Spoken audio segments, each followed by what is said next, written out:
Dear colleagues, this is day 189 of the heroic fight of Ukraine for freedom. My name is Natalia, and we have a guest today, Daryna Marchak, Press Deputy Minister of Social Policy of Ukraine. Welcome, Daryna. Could you please share the information about the difficulties that the Ministry for Social Policy faced and whether it was a difficult year for you? The year was very difficult, and there were quite a few challenges. Maybe the biggest, the major challenge is that a lot of people ended up in very dire living conditions, and we had to evacuate people from their homes. Lots of people lost their homes because it was destroyed or damaged. They all need assistance from the government and support from the government. And to help IDPs, the government is going to spend 60 billion hryvnias. But this is only one major factor, one part of what we are facing. Psychological and emotional difficulty is that lots of people were either injured or they became disabled because of injuries and traumas, and they also need support from the government. It's not only about medical needs, it's also about artificial limbs, prosthetic limbs, and helping them get back to normal life. Learning how to live in new normalcy, in new physical condition. And this is the challenge that we've been and will be solving for a long time. The third issue that our team is working on is psychological issue that people face because of the warfare, because of the combat, and our ministry is working very actively in order to provide social services, which is psychological support to adults and children who suffered from psychological trauma because of active hostilities and because of war. Even if physically they remained intact, psychologically they were wounded. The fourth issue that we faced, and now we are developing the tool set to solve it, this is deterioration of quality of life because of the loss of income, high inflation, poor living conditions, etc. A lot of our people may end up in a dire situation and they won't have enough resources to support themselves. That's why the government has to offer a tool set to those people who lost their homes, who lost their incomes, who lost their savings. So we need to help these people go through this. These are probably the four major challenges. There are other challenges. So there is a lot of people who we call helpless. For example, lonely retirees. They got evacuated and they don't know who to approach in their new place of living. They also need physical support because they are not body abled people. And this is yet another challenge that our ministry is trying to address in order to offer support to these people, offer them care and support. We need to provide quality services to these people. On top of that, there are social issues that need addressing immediately, there and then, and there are also issues with public finances, with public spending because the lion's share of the national budget is spent on the defense, weaponry, and now our ministry and the government in general is feeling this pressure, and every hryvnia that is spent by the ministry needs to be spent effectively, and it has to be channeled to those people who need it mostly. How did the government payment change during the martial law? Unfortunately, Ministry of Social Policy, just like other ministries, had to cut down on our expenses. We have suspended some social programs that we were using at the beginning of the year. For example, the program which is called the Hand of Help. So that was the assistance to those who wanted to start their business. All financial resources of our ministry were channeled to help those who are in dire need. Of course, we understand that we cannot sacrifice such development tools all the time. Therefore, we keep cooperating with humanitarian organizations, international donor organizations, both inside the country and overseas, so that they can offer their supportive shoulders to those who are in biggest need, and it should be done in the coordinated way. We work with the United Nations organizations, World Bank, UNICEF, etc., so that we can attract money to the national budget to do social payment, so that international organizations can also offer financial support to our citizens. We receive a lot of help through tools like e-help, and we know the list of people who know who are in biggest need of help. The Ministry of Social Policy coordinates the work of such organizations, and we know the people who need this help most. Now we are in negotiations with international organizations like UNICEF, so that they provide assistance to people in sphere of social services, because we believe that social services will help people get back to normal life, independent life, self-sufficient life.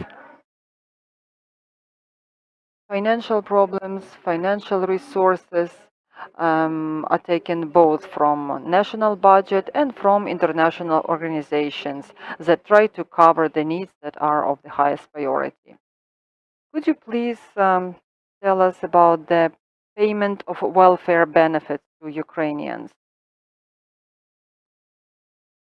The Ministry of Social Policy administers a lot of social payments, so this is help to mothers, social welfare, help to disabled children, people with disabilities, payments to retirees. There is no single mechanism, because every mechanism has its own procedure of granting and paying. Most of the payments are known to the categories who have the right to receive this assistance. We also develop such a tool as the help to socially non-protected citizens, and we want this tool to be effective, and we want every family to have an opportunity to use it, so that they have enough resources to pay their essential needs and their bills.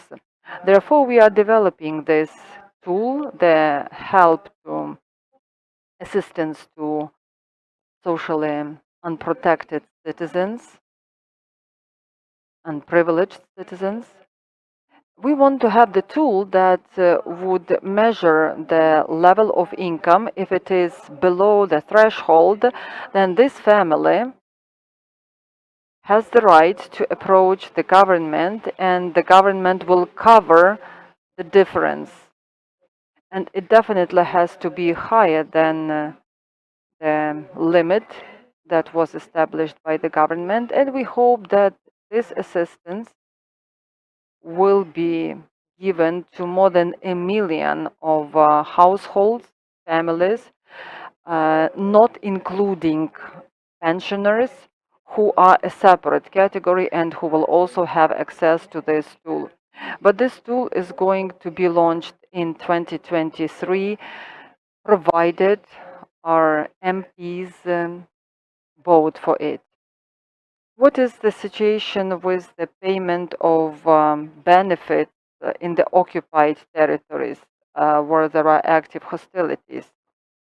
Are pensions and benefits paid? There are a few components here. The pensions are paid by the Pension Fund of Ukraine in a centralized manner, and the pension fund has very good IT system. And the territories that are under active hostilities or temporarily occupied, these are Luhansk, Kharkiv, Donetsk, Zaporizhia territories, Kherson partially. So all citizens, all pensioners who live in those territories, so they keep receiving pensions from the pension fund. We understand that physically there is no possibility to withdraw money from the ATM. So in some places it is possible, in some others it is not. The 1/5 of all pensions are delivered physically by Ukrposhta employees to those pensioners who don't have banking cards. This is an issue because we cannot risk the life of our post office employees, so they can't take pensions to homes in those territories that are under active hostilities or temporarily occupied. Therefore, we know that not all pensions are delivered to their recipients. Understanding the complexity of the situation, we have taken the decision that the payments that have to be done by Ukrposhta physically, so these pensions will be wired to the account of Oshchad Bank, and the pensioners who leave temporarily occupied territories and end up in the controlled by Ukrainian government territories, and they can get access to Oshchad Bank, so they can withdraw their pension from the bank account. The payments that are done through the Department of Social Security is also under threat, because there are territories where there are active hostilities, and therefore not all representative offices of this department work. Therefore, our ministry is now digitalizing the payments and assistance that has to be paid to our citizens. We have digitalized so far 6 types of assistance, especially assistance to underprivileged.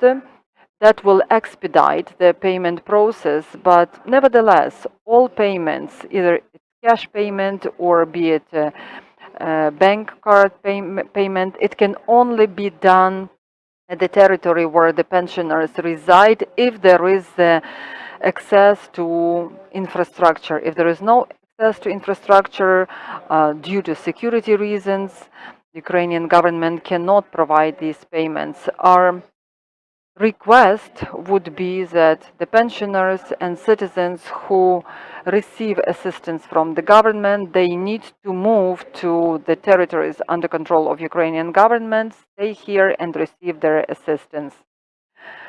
Ukraine is getting ready to the heating season. Can you talk about the subsidies that are usually provided to help those who cannot pay the gas bills and utility bills? We are not planning to cut down on the subsidies. On the contrary, we will ask the Ministry of Finance, our Treasury, so that they channel the money for subsidies and the benefits that will help cover utility bills, heating bills, gas, electricity, etc. Therefore, I don't see any risks here. We know that the Ministry of Social Policy launched the digital system of social payments. What does that mean and how can you track it? We are talking here about the single informational system of the social sphere, and the key goal is digitalization of payments that are done by the government to the citizens. Partially it's done through the pension fund, and partially it's also done through the departments for social security in regional offices. Unfortunately, the level of digitalization is not high enough, and the information is scarce as to who should receive what sort of payment. The Ministry of Social Policy does not have enough tool set to understand what citizens get help effectively and what citizens are not helped enough. In order to make sure that the national budget is used effectively and is directed to the needs of those people who have the biggest need, then we need to digitalize and convert it into online format. We all got used to DIA. It's very convenient. We get administrative services online. You can get your business registered online. You have all your digital documents in your cell phone. On one side, it helps with the bureaucracy issues. On the other hand, it helps in cooperation with the citizen, between the citizen and the government. We want to achieve similar goals. Our final goal that we are heading for, and I believe that we will arrive there at the end of 2023, but our final goal is that the government will have a better opportunity, faster opportunity, more effective opportunity to cooperate with their governments and provide social welfare, social services. We will know who gets what, how much they need, whether the assistance is effective, and we will be able to respond and amend our activities, especially when it comes to helping our people. Currently, digitalization is done in part of payments to IDPs and also subsidies for utility bills. These are the two major projects in digitalization sector that are undergoing. And last but not least, can Ukrainians expect bigger benefits, higher benefits by the end of the year? The answer is in the law on national budget on 2022. According to this law, in December 2022, the living minimum is going to be higher, therefore all payments will be adjusted. We are talking about dozens of different payments in the system.